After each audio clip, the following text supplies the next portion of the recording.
Vamos a orar, hermanos.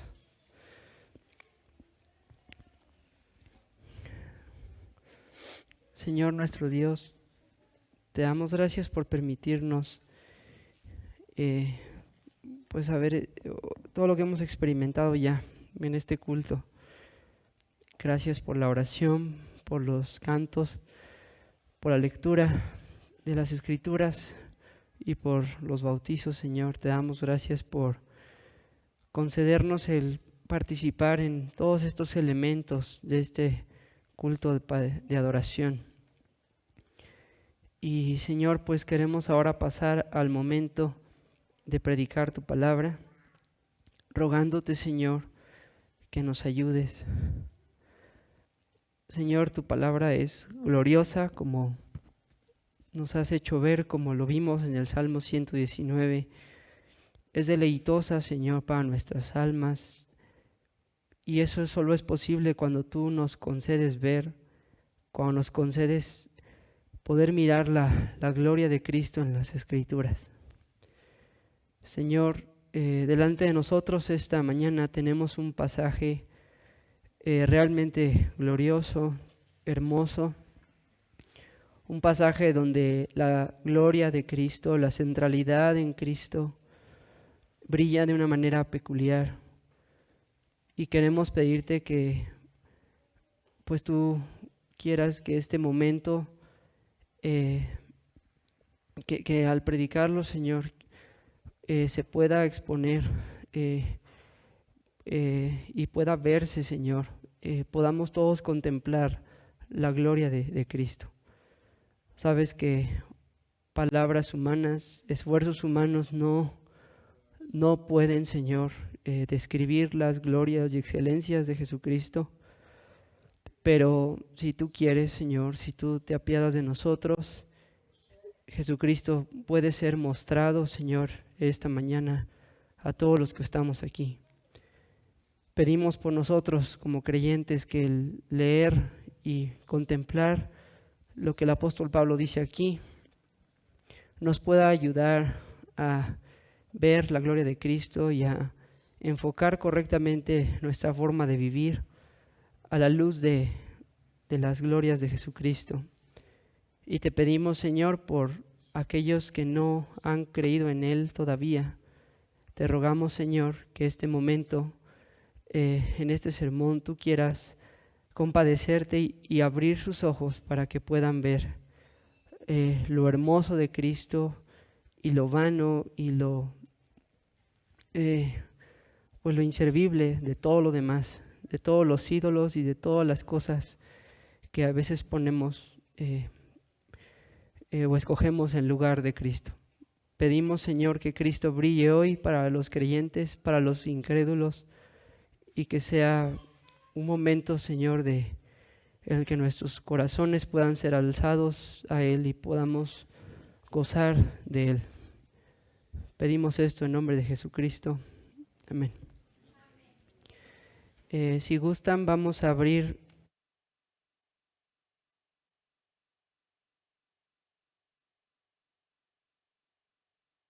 ahí está. Si gustan, vamos a abrir nuestras Biblias en Filipenses capítulo 3.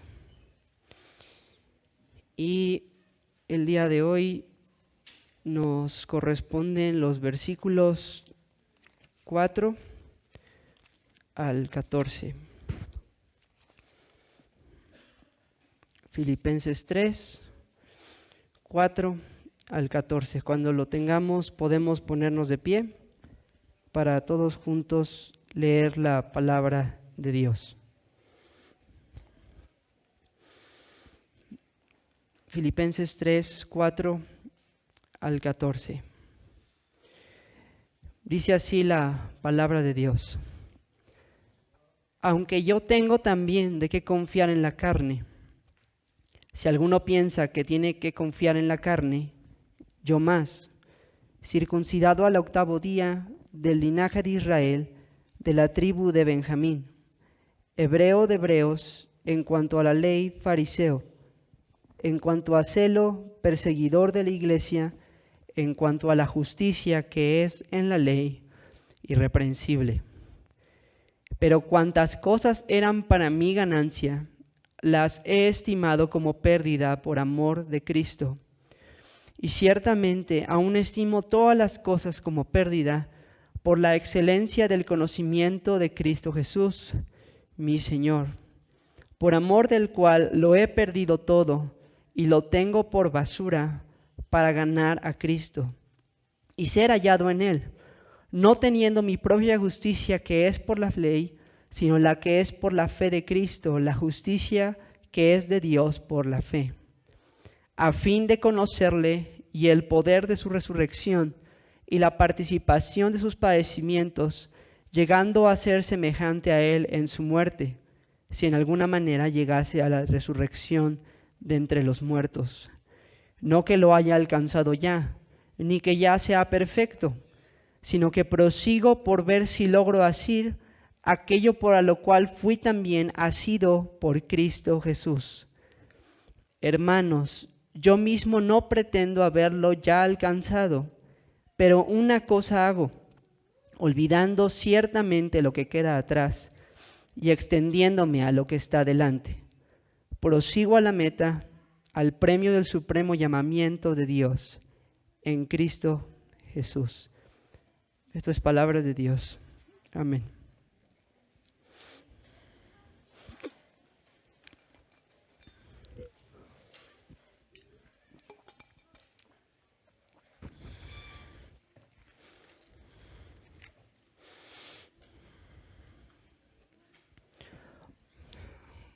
Como lo vimos la anterior ocasión,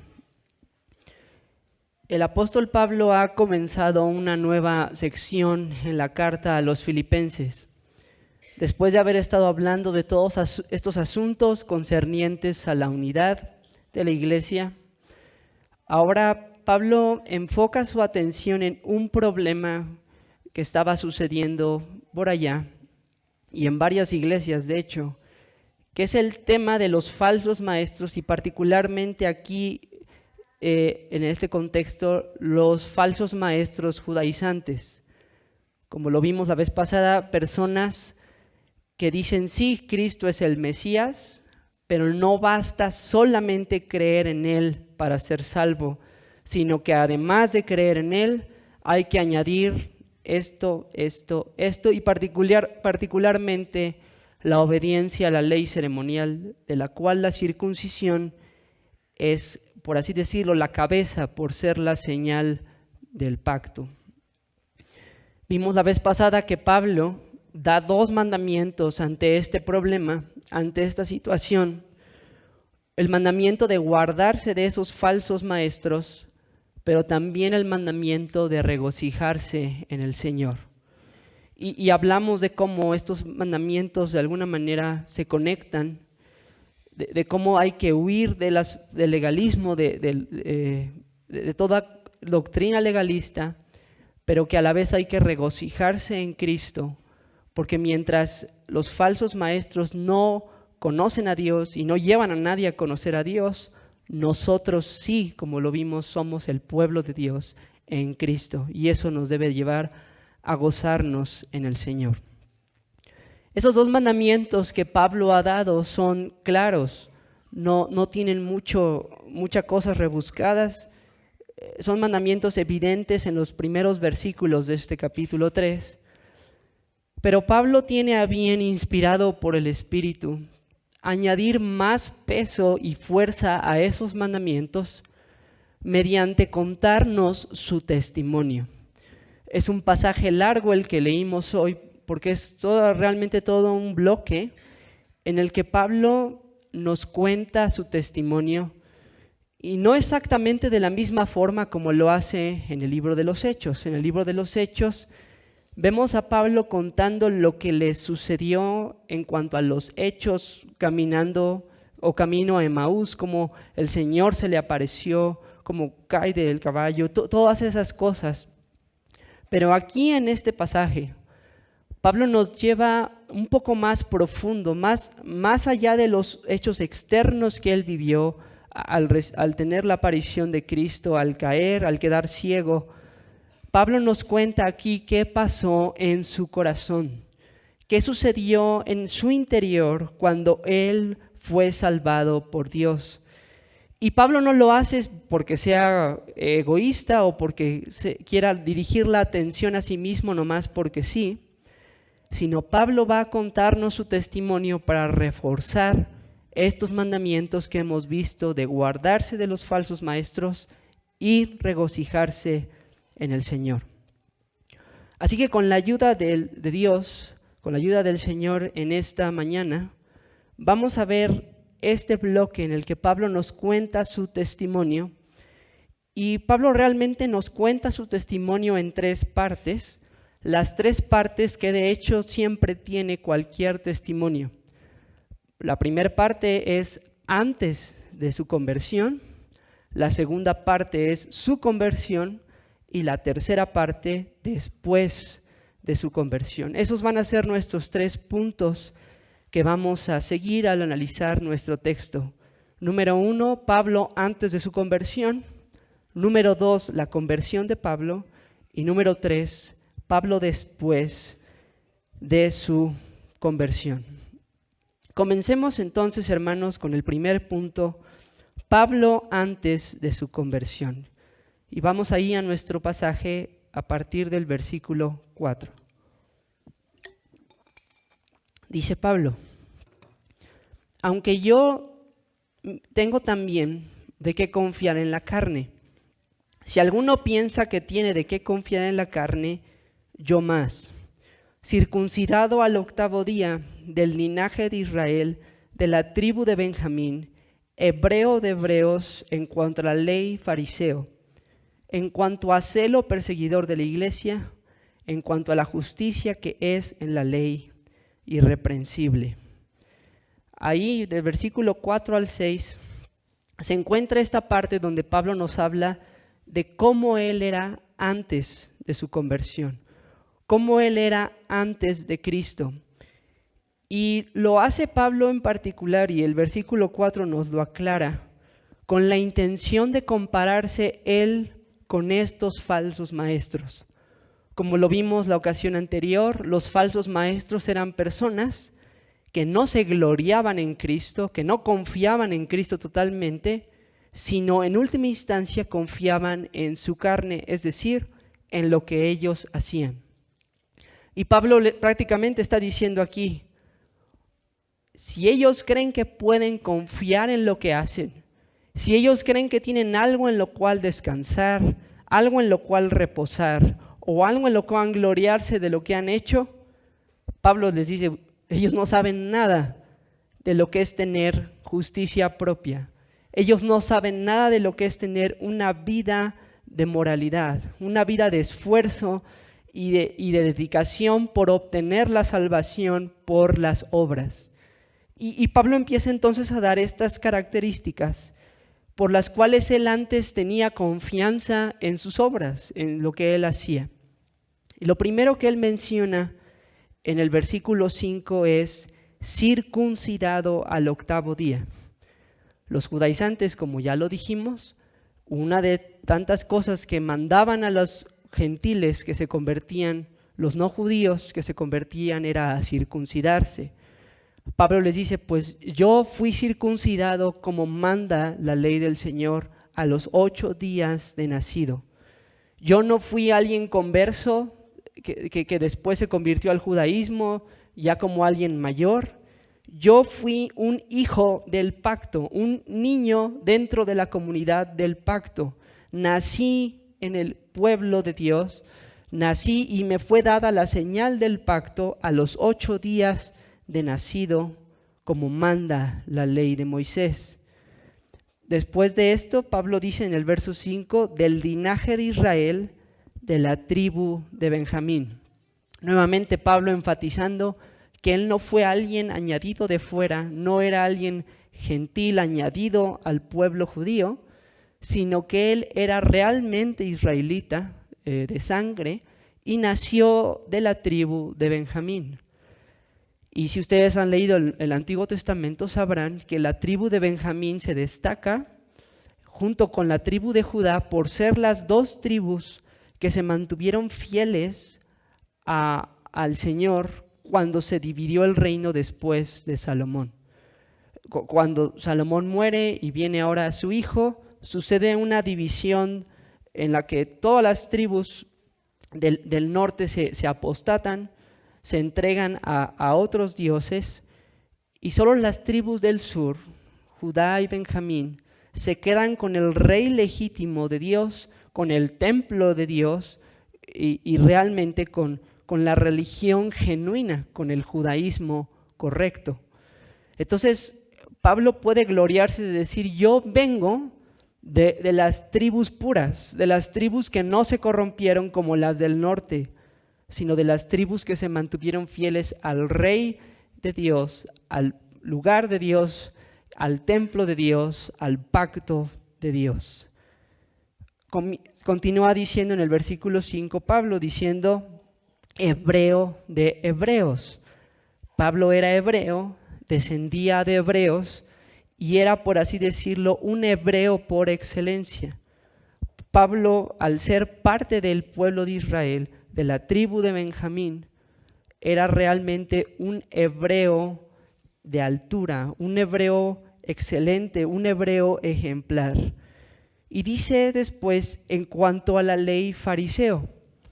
Y esto es muy importante, hermanos, porque los fariseos eran una secta dentro del judaísmo que buscaban de una manera particular ser hombres de santidad.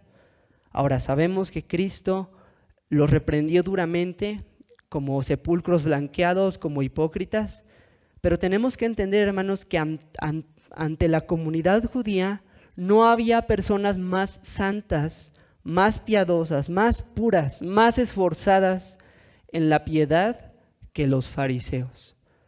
Así que Pablo era de uno de estos hombres celosos por la santidad, celosos por las buenas obras, celosos por las fiestas, celosos por toda la ley ceremonial. Y obviamente Pablo está diciendo esto para decir que él estaba más adentro en esto que los falsos maestros contra los que están teniendo problemas la iglesia de Filipos.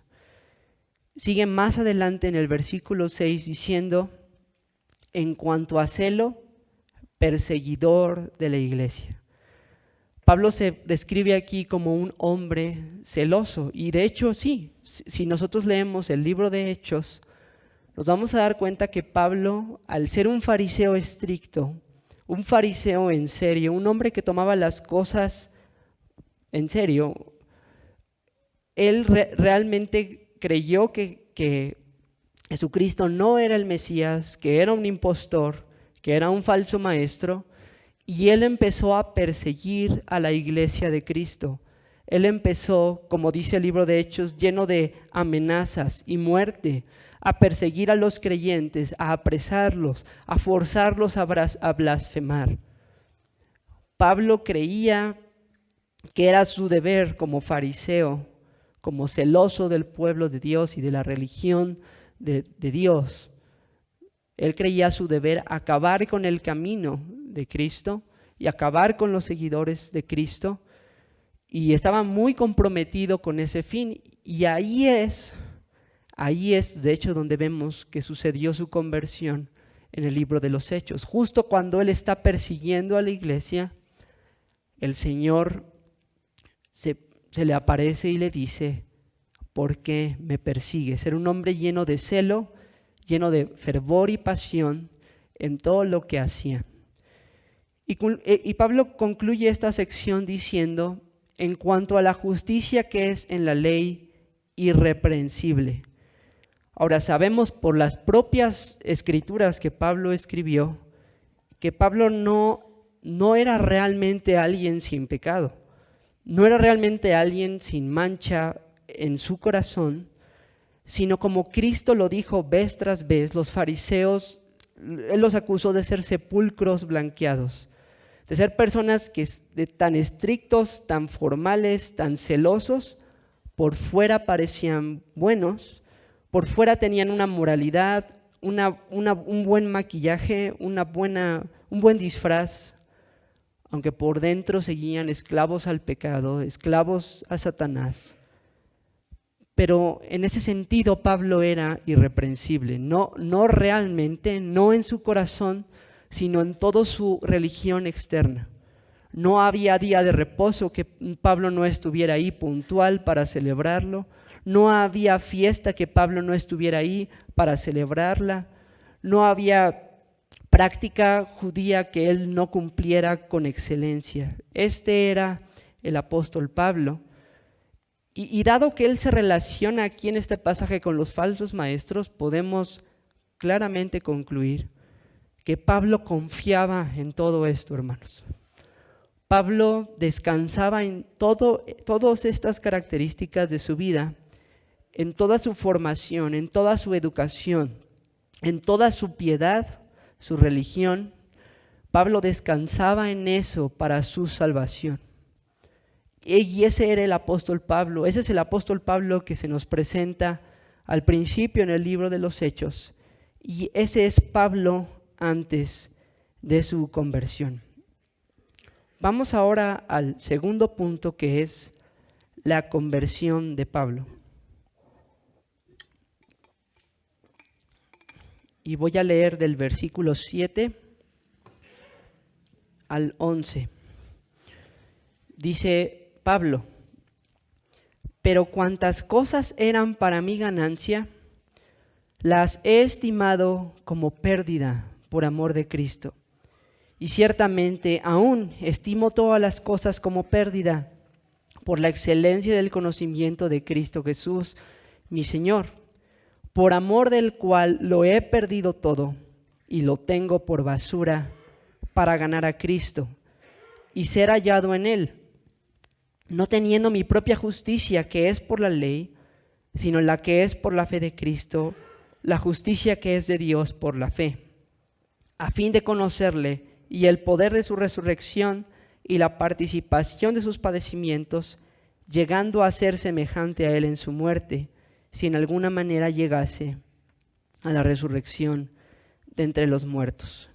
Fíjense cómo dice el versículo 7. Pero cuantas cosas eran para mi ganancia, las he estimado como pérdida por amor de Cristo.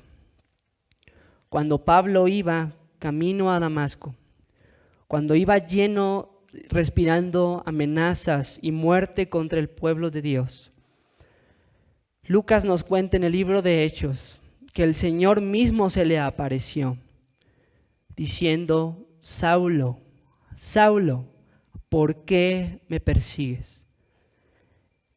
Y vemos que Pablo, que se llamaba Saulo, en lugar de poner resistencia, en lugar de oponerse al Señor que se le aparece, le dice: ¿quién eres, Señor? En ese momento, el apóstol que en ese momento se encontraba persiguiendo a Cristo, se encontraba persiguiendo a la iglesia de Cristo, ahora lo llama Señor. Y a partir de ahí nosotros vemos a un Pablo que ese celo que antes tenía por oponerse a Cristo, a su iglesia, al Evangelio, vemos ahora con un Pablo con doble celo ahora, pero a favor de Cristo, a favor de la iglesia, a favor del reino de Dios. ¿Qué pasó? ¿Qué sucedió con este hombre que tenía toda esta rectitud, toda esta moralidad, toda esta fachada de piedad? ¿Qué sucedió con Pablo? Pues aquí lo dice en el versículo 7. Cuantas cosas eran para mi ganancia, las he estimado como pérdida por amor de Cristo. Cuando Pablo pudo comprender que Jesucristo de Nazaret, al cual perseguía, era el Cristo, el Mesías, cuando pudo comprender que el Mesías vino para cumplir los mandamientos que no hemos podido cumplir, vino a pagar la deuda que nosotros debemos, vino a vencer el pecado, resucitó de los muertos y reina por siempre a la diestra del Padre. Pablo pudo ver que toda esa lista de moralidad, todos esos esfuerzos, toda esa educación, todo ese celo, todo ese esfuerzo, lejos de ser de provecho para él, lejos de beneficiarle, lejos de acercarlo más al cielo, Pablo dice, es pérdida, dice el versículo 7.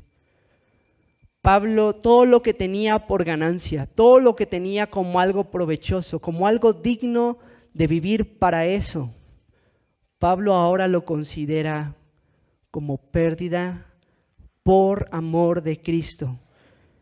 Cuando Pablo comprendió quién es Cristo, qué es lo que él hizo, Pablo se dio cuenta que sus intentos por salvarse no tenían ningún provecho, que sus intentos por ganar justicia para presentarla ante Dios no tenían ningún sentido, que Cristo había hecho toda la obra y que por lo tanto todos sus esfuerzos eran una pérdida.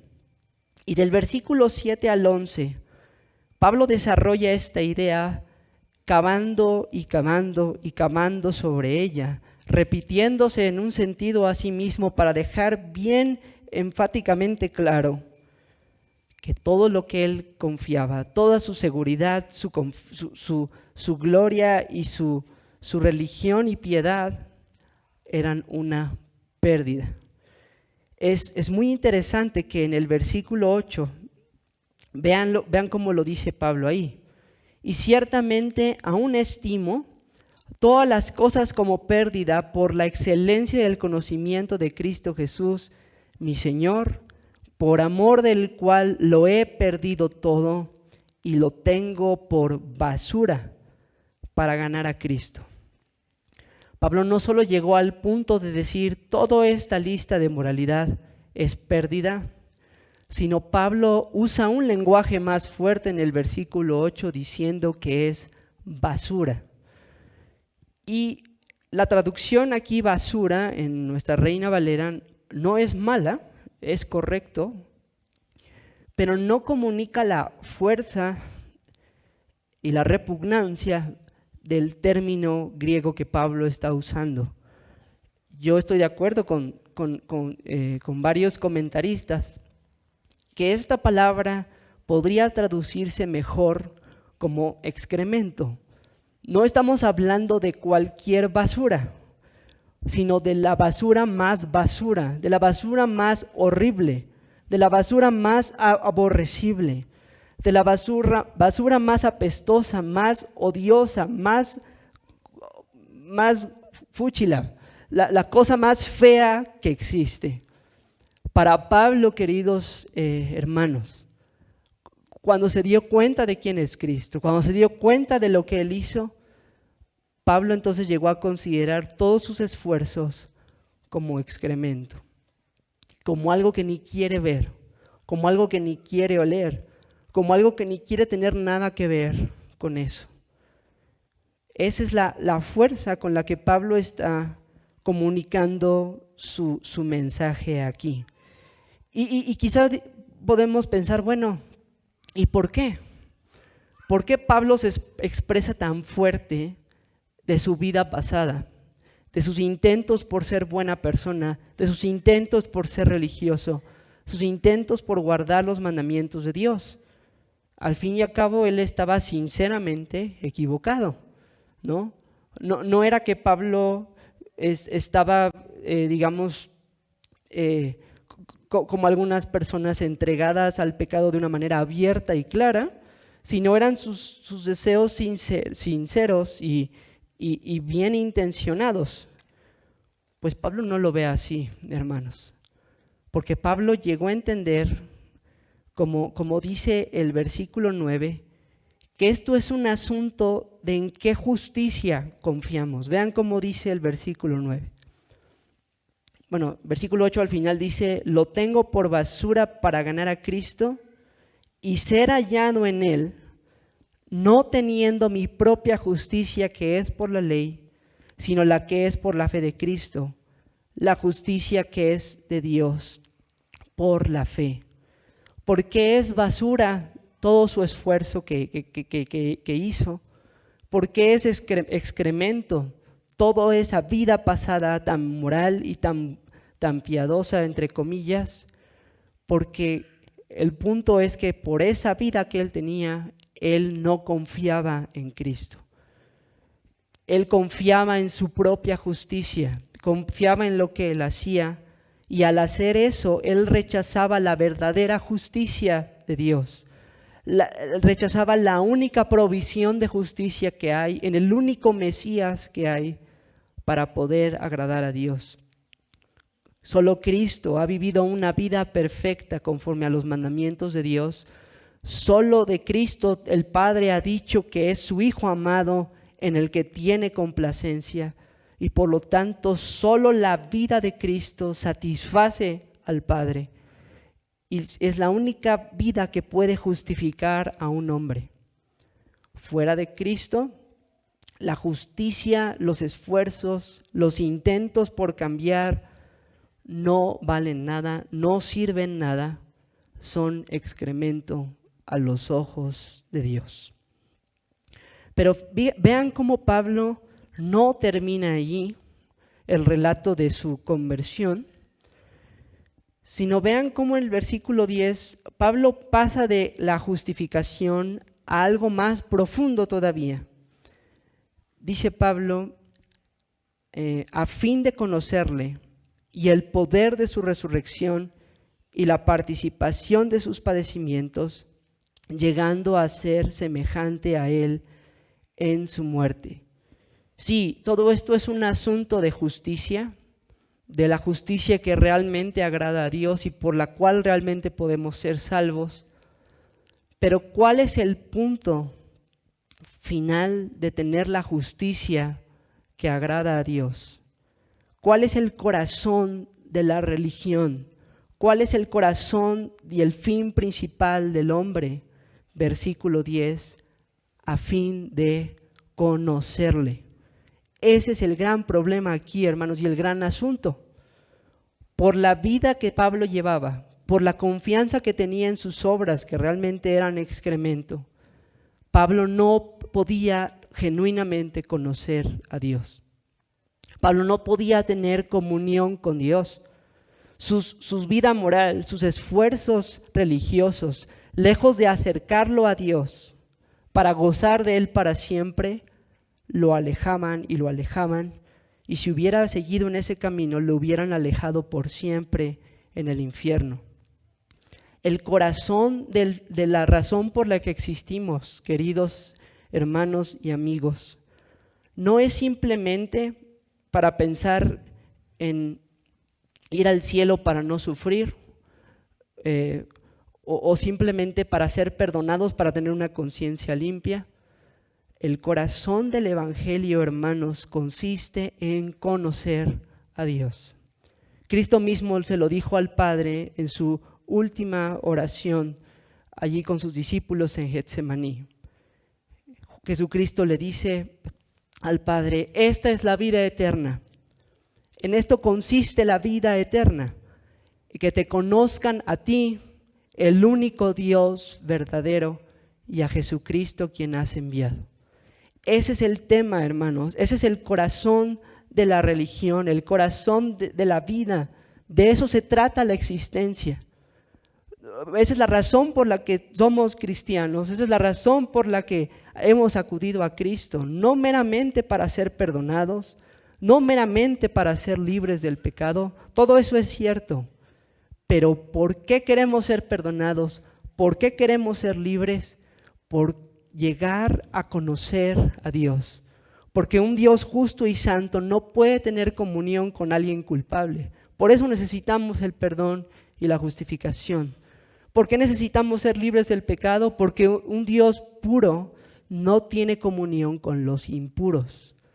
Por eso necesitamos perdón y libertad de pecado, no para quedarnos ahí, sino para ascender más alto a la comunión con Dios, a glorificar a Dios y gozar de Él para siempre, como dice el Catecismo de Westminster. Ese es el corazón de la religión, de la existencia humana, esa es la razón de todo. Glorificar a Dios y gozar de Él para siempre. Y es la razón por la que Pablo considera su justicia como excremento. Porque su justicia, sus esfuerzos, lo estaban privando de eso.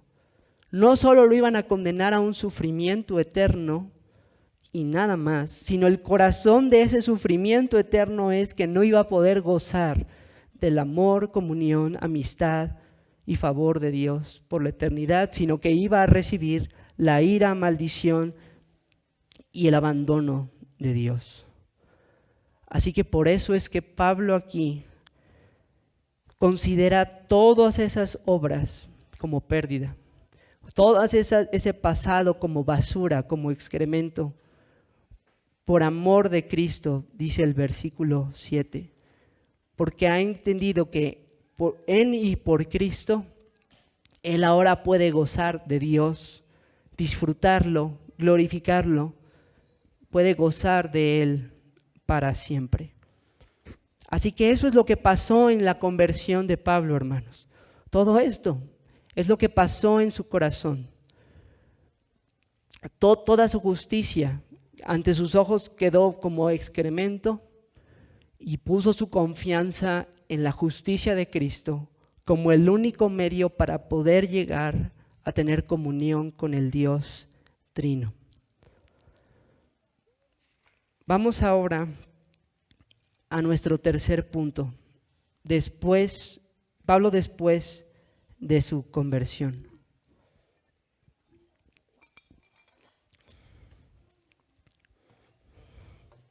Veamos lo que dice el versículo 8. Dice, y ciertamente aún estimo todas las cosas como pérdida. Miren esa palabra aún. Obviamente está diciendo que esta experiencia que Pablo vivió no fue una experiencia aislada nada más en su pasado. No fue algo que sucedió solo camino a Emaús, a Damasco, y que a los días o meses se apagó, sino al contrario, es algo que sigue en el corazón de Pablo. Aún estimo todas las cosas como pérdida por la excelencia del conocimiento de Cristo Jesús, mi Señor. Pablo, después de su conversión, no menguó de lo que pasó en su conversión, sino todo lo contrario, hermanos. Lo que vemos en el libro de los Hechos, lo que vemos en las cartas que él escribió, es que este deleite y gozo en Cristo, esta satisfacción y placer en Dios, este gloriarse en Él, creció y creció y creció y creció y siguió creciendo más y más y más. Y esta consideración de su justicia como excremento también creció más y más y más. Pablo dice que aún el día de hoy, aproximadamente, aquí Pablo está 20 años, si no mal recuerdo, después de lo que pasó cuando se convirtió, Pablo todavía considera su justicia como excremento, todavía considera su vida pasada como una pérdida y todavía considera a Cristo glorioso. Y vean lo que dice el versículo 10. Dice Pablo, a fin de conocerle y el poder de su resurrección y la participación de sus padecimientos, llegando a ser semejante a él en su muerte.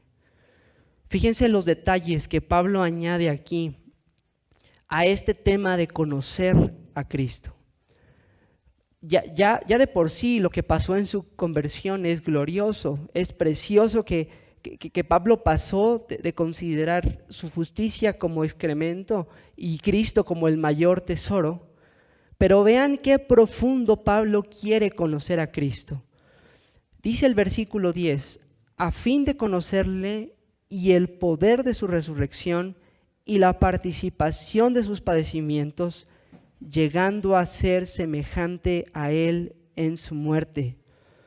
Pablo, queridos hermanos, menciona aquí que él quiere conocer más a Cristo y experimentar el poder de su resurrección. Ahora, no quiere decir que Pablo no lo experimentó en su conversión. Él mismo explica en sus cartas cómo es precisamente como lo vimos en Efesios con el hermano Karim. Es por el poder de la resurrección que somos resucitados con Cristo a una vida nueva. Pero mientras Pablo ya experimentó ese poder, Pablo quiere más. Quiere más del poder de la resurrección de Cristo en su vida. Quiere gustar más y más de los beneficios que trae la obra redentora de Cristo, y esto hasta el punto final, en la resurrección final. La resurrección final cuando Cristo regrese y seamos resucitados nosotros y estemos para siempre con el Señor en alma y cuerpo, sin pecado alguno, sin tentación, sin corrupción, sin ningún tipo de mancha ni cosa mala. Esa es la meta que Pablo tiene y eso es lo que él quiere conocer. Pablo no solo se contenta con haber sido ya resucitado de la esclavitud de su pecado una vez. Pablo quiere que la vida resucitada de Cristo siga aplicándose a él, siga día a día influyendo en él para que cada vez sea más como Cristo hasta el día final cuando él regrese y resucite completamente, sin pecado alguno, para gozar de él para siempre. Pero no solo Pablo quiere gozar de la resurrección de Cristo. Vean lo que dice el versículo 10. Y la participación de sus padecimientos, llegando a ser semejante a él en su muerte. Esto suena algo raro. Suena extraño que una persona quiera participar de los padecimientos de Cristo, que quiera ser semejante a Cristo en su muerte. Pero hermanos, Pablo sabía bien lo que Cristo dijo: si alguno quiere venir en pos de mí, niéguese a sí mismo, tome su cruz cada día y sígame. Pablo sabía que abrazar a Jesucristo no era abrazar una parte de Cristo nada más, sino al Cristo completo, al Cristo entero, al Cristo que murió por nosotros y resucitó por nosotros, al Cristo que en esta vida sufrió oposición, persecución de los inconversos, y al Cristo que venció sobre todos ellos y reinará por siempre. Así que Pablo sabe que para tener comunión con Cristo, que para tener a Cristo, también debe tomar la cruz y participar de su sufrimiento. Al identificarse con Cristo, al identificarse como uno de sus apóstoles y al extender el evangelio, definitivamente Pablo sabía que le iba a venir padecimiento. Así como él persiguió a la iglesia por un buen tiempo, Pablo experimentaría la persecución de otros que como él se oponen, o como él se oponía, hoy se oponen a Cristo. Y eso llegó a ser verdad en Pablo hasta el punto de morir. Pablo murió como un mártir, murió como un apóstol igual que los demás, que dieron su vida por la causa de su Señor, que abrazaron una vida difícil, abrazaron una vida llena de conflictos y de sufrimiento para tener a Cristo.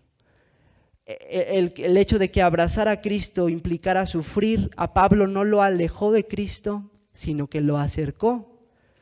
Porque ¿qué es lo que pasa, hermanos, con los padecimientos en Cristo? ¿Qué es lo que aprendemos, por ejemplo, en el libro de Job?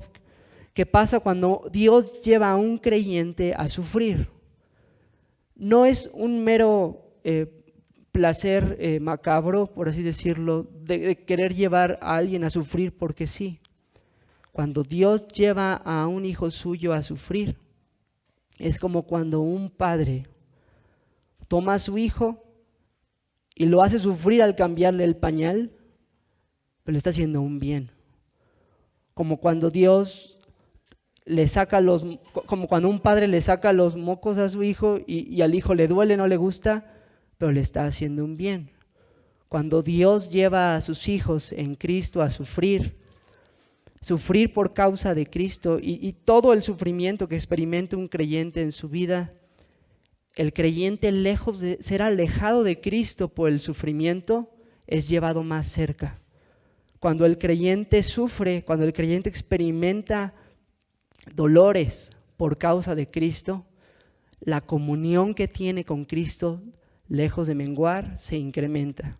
Y por eso es que Pablo quiere sufrir aquí en este texto. No porque en sí mismo el sufrimiento sea atractivo, sino porque Cristo es atractivo. Cristo es el tesoro, y lo que sea que lo lleve más a Cristo, Pablo dice, denme lo que sea.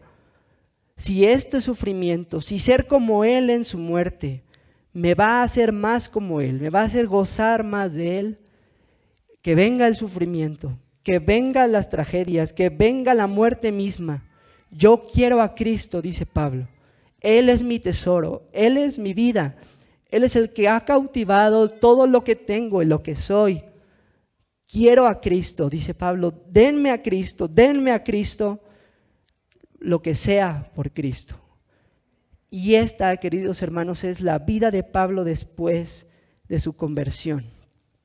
Una vida en la cual el sufrimiento fue aumentando, una vida en la cual la persecución fue aumentando, pero a la par que esto sucedía, una vida en la cual la comunión de él con Cristo cada vez era más preciosa, más íntima, más pura, hasta el día en el que él murió y hoy está con su Señor amado y espera él todavía el día en el cual resucitaremos todos y gozaremos de él para siempre.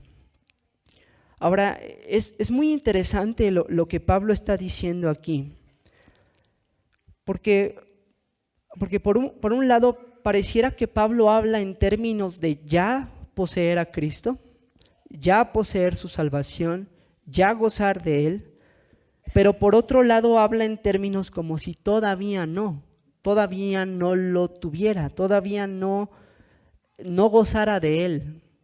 Y parece aquí que hay como un conflicto y una tensión en el pasaje entre lo que podemos llamar el ya, pero todavía no. Ya conoce y goza de Cristo, pero todavía no como debería, todavía no como es necesario. Y por eso dice en el versículo 12, por ejemplo, no que lo haya alcanzado ya, ni que ya sea perfecto. Pablo bien sabe, queridos hermanos, que aunque ya goza de Cristo, todavía tiene pecado en él. Aunque su alma anhela y se deleita en Cristo, todavía hay ídolos en su corazón que se cuelan y se meten y desvían sus afectos. Todavía no es perfecto, todavía lucha con su propio pecado que mora en él, al grado que dice ser miserable, como dice Romanos 7, miserable de mí, ¿quién me librará de este cuerpo de muerte? Entonces, este Pablo, mientras ya conoce y goza de Cristo, se duele porque todavía no. Todavía le pesa y incluso su lenguaje, como el versículo 11, parece dudar. Dice, si en alguna manera llegase a la resurrección de entre los muertos. Me gusta más aquí la Nueva Biblia de las Américas que dice, a fin de llegar a la resurrección de entre los muertos. Pablo no está dudando de su salvación aquí. Pablo no está diciendo, a ver si llego, sino Pablo está diciendo, tengo esa meta final. Mientras ya estoy satisfecho en Cristo, ya gozo de Él, quiero el final, quiero gozar de Cristo plenamente. No quiero tener nada de pecado en mí, no quiero tener ninguna tentación, nada que desvíe mis afectos. Quiero una comunión perfecta con Cristo. Y por eso dice Pablo que todavía no lo ha alcanzado.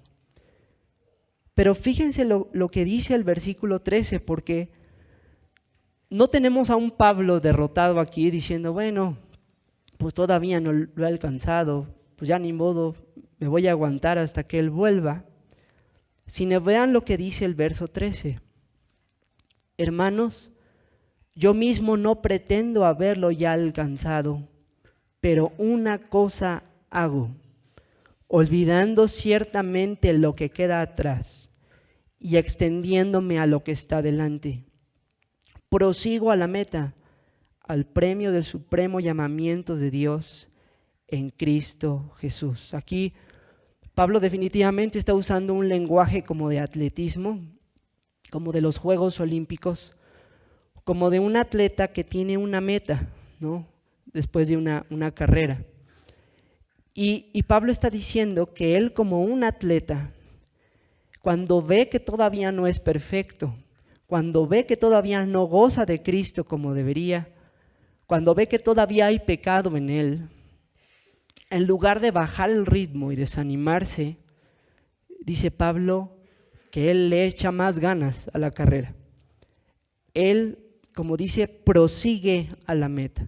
La idea de esa palabra proseguir es precisamente esta idea de en medio de la oposición, en medio del desánimo y del cansancio, seguir esforzándose más y más. La realidad del pecado en la vida de Pablo no lo hacía retroceder, no lo hacía abandonar la fe, sino lo llenaba de más celo, de más fervor para seguir peleando y para llegar a esa meta.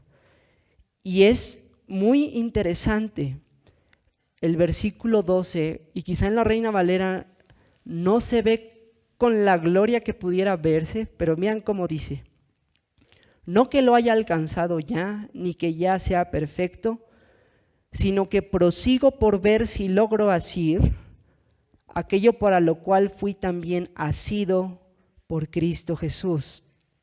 La traducción no es mala, hermanos, del pasaje, pero la idea aquí de Pablo en el versículo 12 es esta. Cuando dice que él fue asido por Cristo Jesús, Pablo está diciendo: Cristo ya me asió, o sea, ya me abrazó, ya me apropió, ya soy de Él.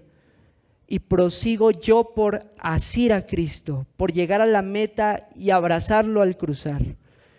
Pero no como si fuera una duda o como si fuera algo incierto, porque aún antes de cruzar esa meta, Pablo dice que Cristo ya lo asió.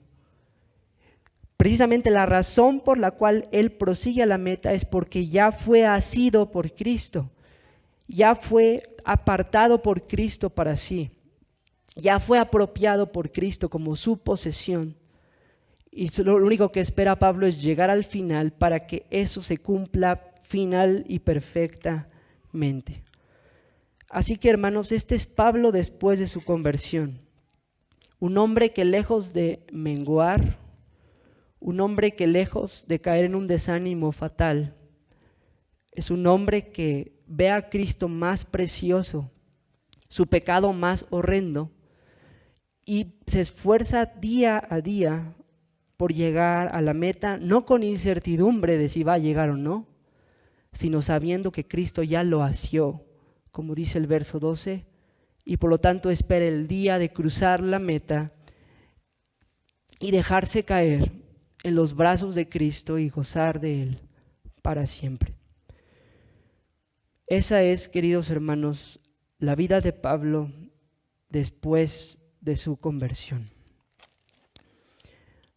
Pues hemos visto ya Pablo antes de su conversión, la conversión de Pablo y Pablo después de su conversión. Ahora, ¿qué podemos aplicar, hermanos, de este texto para nuestras vidas? Bueno, hermanos, lo primero que creo que podemos aplicar, particularmente para los creyentes, es recordar que Pablo no es el único que ha experimentado esta conversión. La Biblia nos explica que todos los que estamos en Cristo hemos experimentado esta conversión.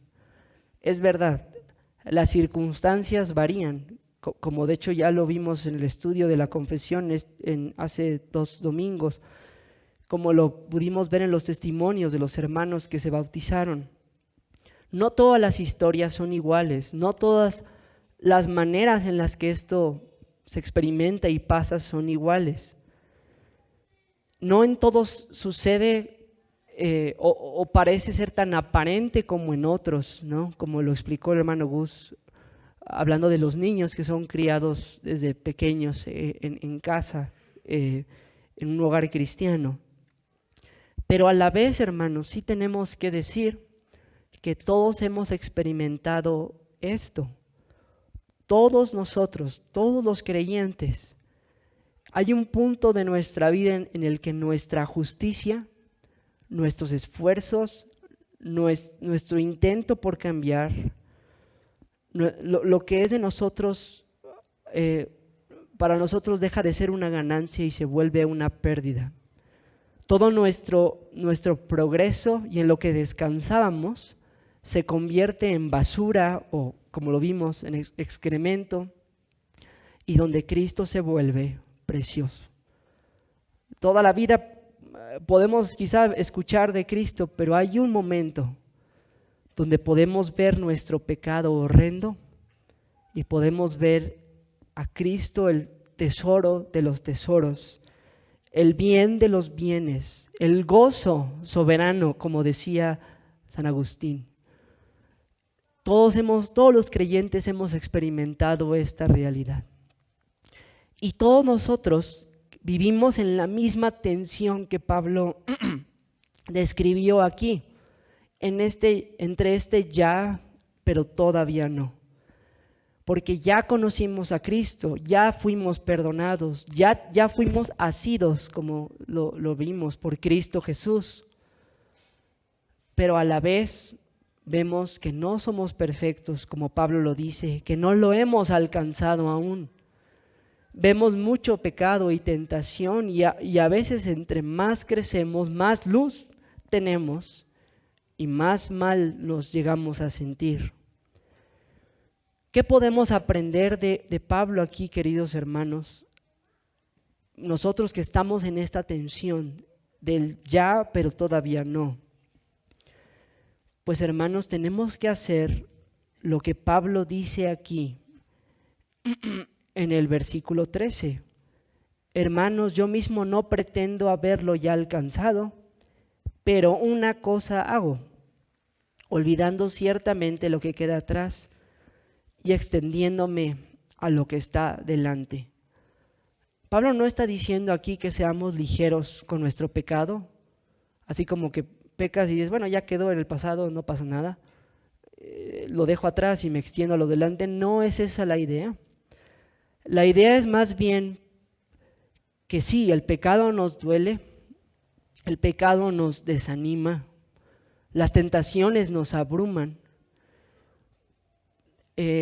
pero debe haber un punto en el cual, con todo y que el pecado nos duele, nos desanime, que seamos disciplinados por el Señor cuando caemos, en el cual tenemos que seguir, tenemos que proseguir a la meta, no siendo ligeros con nuestro pecado, no negando lo que hicimos, no negando nuestras luchas, pero sí el punto de no caer en el desánimo total, sino acudir a Dios en Cristo por su perdón y por su ayuda y seguir como el corredor que llega hasta la meta, seguir con la confianza de que no estamos en un pacto de obras, como para que esa caída o ese pecado anule toda nuestra salvación, sino de que ya fuimos asidos por Cristo Jesús, como lo dice el verso 12, y por lo tanto proseguimos para asirlo a Él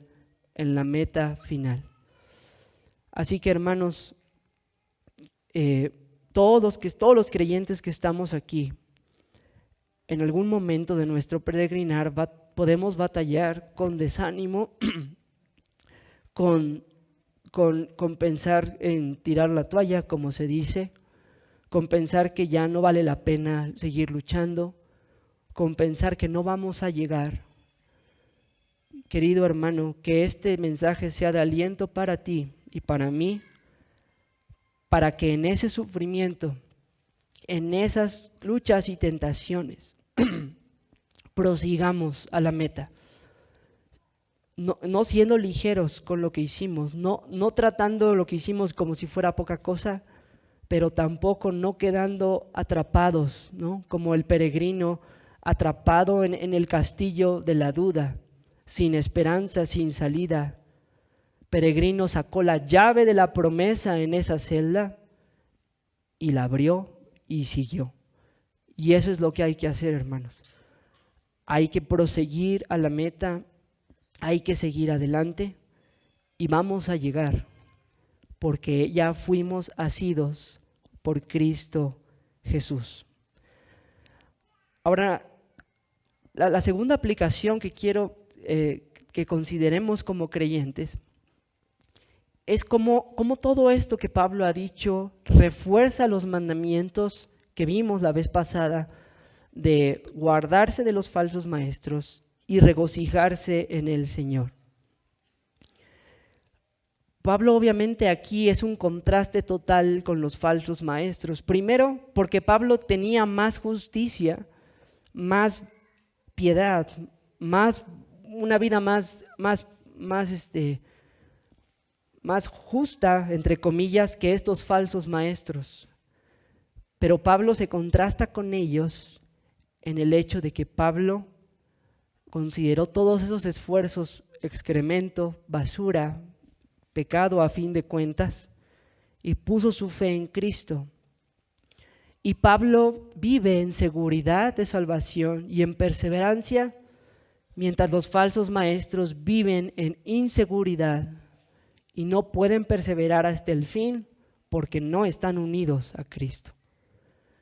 Entonces, por eso es que esta doctrina del legalismo de los judaizantes es tan horrenda y fea, porque no le dan nada al hombre realmente. Le hace ser un sepulcro blanqueado, podrido por dentro, pero por fuera muy maquillado, pero lo deja culpable, lo deja esclavo del pecado y lo lleva a la perdición. Así que este testimonio de Pablo es para que veamos cuán glorioso es el Evangelio, cuán glorioso es Cristo y cuán odioso es la doctrina judaizante y toda doctrina legalista, toda doctrina que diga que para ser salvo no basta solo Cristo, que para ser salvo hay que añadir algo más que Él. Al ver el testimonio de Pablo, ver estas palabras, creo yo que el mandamiento de guardarnos de los lobos, de los malos obreros, de los perros, de los mutiladores del cuerpo, como lo describió en la vez pasada que vimos, es un mandamiento que cobra más fuerza. Al ver este pasaje, al ver la vida de Pablo, surge más aborrecimiento en nosotros por esas cosas, por esas falsas enseñanzas que lo único que hacen es perder a los hombres. Pero por otro lado, al ver esta vida de Pablo, al ver su conversión, al identificarnos con ella, y aunque sí, Pablo es un hombre mucho más maduro que nosotros, pero nos identificamos en esto, de que para nosotros también nuestra vida pasada es excremento, es basura, y Cristo es nuestro mayor tesoro. Y eso cuadra con el mandamiento que dijo que nos gocemos en el Señor. Cuando escuchamos a Pablo y lo vemos gloriarse en Cristo y describir a su amado de la forma que está aquí en este texto, en nosotros surge este impulso de gozarnos en el Señor, de decir, sí, soy más inmaduro que Pablo, claro que sí, pero yo también conozco esto. Yo también conozco ver mi vida como basura y conozco a Cristo como mi tesoro más precioso. Y eso me trae deleite en Él, gozo en Él y me hace gozarme en mi unión con Él, gozar, como dice en el versículo 3:1, gozaos en el Señor. Así que el testimonio de Pablo aquí pone, por así decirlo, gasolina a estos mandamientos de guardarse de los falsos maestros y de gozarse en el Señor, y nos da esa fuerza y ese vigor para cumplir esos mandamientos que vimos en la ocasión pasada. Finalmente, tercera aplicación para los que estamos en Cristo. Este pasaje nos debe llevar a examinar nuestra profesión. Ahora hay que tener mucho cuidado aquí, porque sí, Pablo probablemente, es probable que él haya sido el cristiano más maduro, ¿no?, de la historia. El grado de madurez y de servicio que él alcanzó definitivamente serán difíciles de igualar para todos nosotros. Cuando digo que hay que examinarnos con el testimonio de Pablo, no estoy diciendo que tengamos que encontrar todo esto que Pablo habla en la misma intensidad, en la misma madurez, en el mismo vigor, ni en los mismos sufrimientos, porque muchos de nosotros nunca vamos a estar presos quizás por causa de Cristo. Pero a lo que voy es examinar el corazón de lo que Pablo dice aquí. Todos los creyentes hemos experimentado ver nuestra vida como basura, como excremento, ver que en nuestra justicia y moralidad realmente estaba lleno de pecado, y hemos experimentado a Cristo como nuestro mayor tesoro, porque Él vino, pagó nuestra deuda, venció nuestro pecado, resucitó de los muertos y por su obra nos ha llevado a Dios. Nos ha librado de nuestra condenación, pero nos ha llevado a la comunión con el Dios Trino por pura gracia, solo por la fe. Así que si todo lo que hoy he mencionado, a ti que profesas la fe, te suena muy extraño, si tu vida antes de tu profesión no la ves como basura, y si Cristo en medio de tus tentaciones y luchas no es tu tesoro, aunque sea de forma débil, lo reconocemos, pero aún en los creyentes débiles esto es verdad. Cristo es nuestro tesoro, Cristo es nuestro gozo soberano. Y si tú no tienes esto, pues la profesión de tal persona sí debería cuestionarse. Pero por el contrario, si nosotros vemos esta tensión entre el ya pero todavía no, y vemos esto que Pablo dice a una escala menor, muy inmadura, muy pobre, pero real, este texto, hermanos, nos da seguridad de salvación, seguridad de que hemos sido asidos por Cristo Jesús y de que, aunque somos muy torpes y muy pecadores todavía, un día llegaremos a la meta y gozaremos de Él para siempre. Ahora, finalmente, ¿qué tiene que decir este texto a los que están fuera de Cristo? Cuando uno está fuera de Cristo, siempre es de mucha bendición escuchar un testimonio. Creo yo que todos nosotros en algún momento quizás, o quizás la mayoría de nosotros, el testimonio de alguien nos llega a impactar. Y muy normalmente pasa cuando nos sentimos identificados con esa persona. Cuando vemos que somos como esa persona a la que Dios salvó y vemos lo que Dios ha hecho en ella, nos da esperanza y ánimo, y a muchos de nosotros eso contribuyó para nuestra salvación. Bueno, querido amigo, tú que no estás en Cristo, creo yo que el testimonio de Pablo te puede dar esperanza esta mañana. En dos sentidos. Primero, Pablo era una persona, entre comillas, irreprensible. No quiere decir que realmente no tuviera pecado, sino que era una persona muy moral externamente, con una gran máscara de piedad, pero por dentro, como dijo Cristo, llenos de podredumbre y de maldad. Y quizá tú hoy estás fuera de Cristo así. Quizá tú hoy vienes a este lugar, quizá tu vida no es una vida abiertamente desenfrenada, quizá tú no has robado nunca un banco, no has secuestrado a una persona, no has cometido fraudes, cosas de ese tipo. Y quizá piensas que eres bueno y que ahí la llevas. Déjame decirte, querido amigo, a ti que crees que eres irreprensible, que crees que eres justo, que alguien más justo, entre comillas, que tú, consideró su vida como excremento. Y lo hizo porque así es como Dios considera nuestras obras, querido amigo. Las Escrituras nos dicen que nuestros intentos, nuestros esfuerzos por moralidad ante Dios son como trapos de inmundicia, excremento, basura. Tus intentos por salvarte a ti mismo, por cambiar, por mejorar, cuando Dios los ve, no dice, qué bonitas obras, sino dice, excremento, basura. No sirven, no funcionan, no llenan las exigencias de la justicia de Dios. Así que a ti, mi amigo, que eres justo en tu propia opinión, que crees que tienes algo que ofrecer a Dios, tienes que saber que al igual que todos nosotros no tienes nada. Pero eso no es mala noticia, amigo, es buena noticia, porque Cristo vino al mundo a salvar a los pecadores. Cristo para eso vino a dar salvación a los hombres pecadores.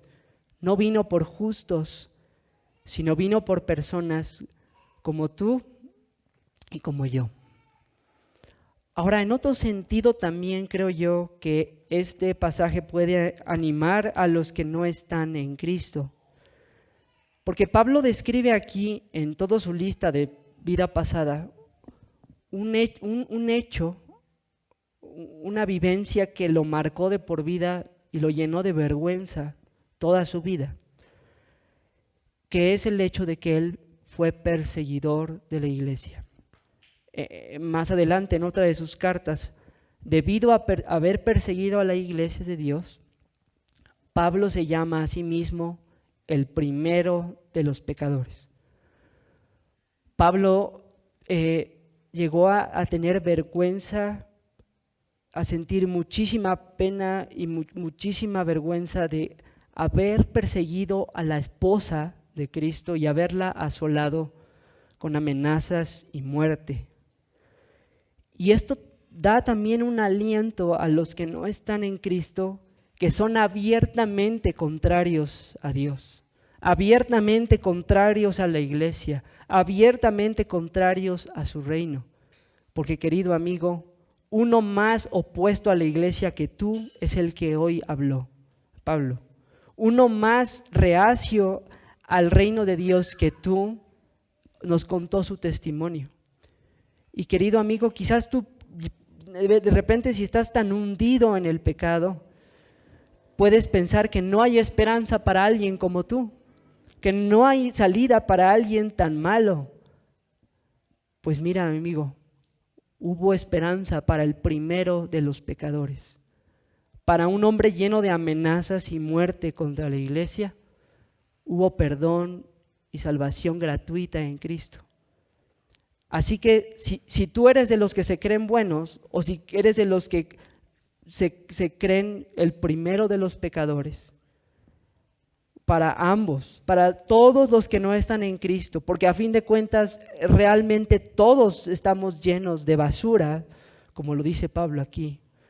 Solo es que unos tienen maquillaje y otros no, pero todos tenemos una vida de basura, de desobediencia ante Dios, de pecado.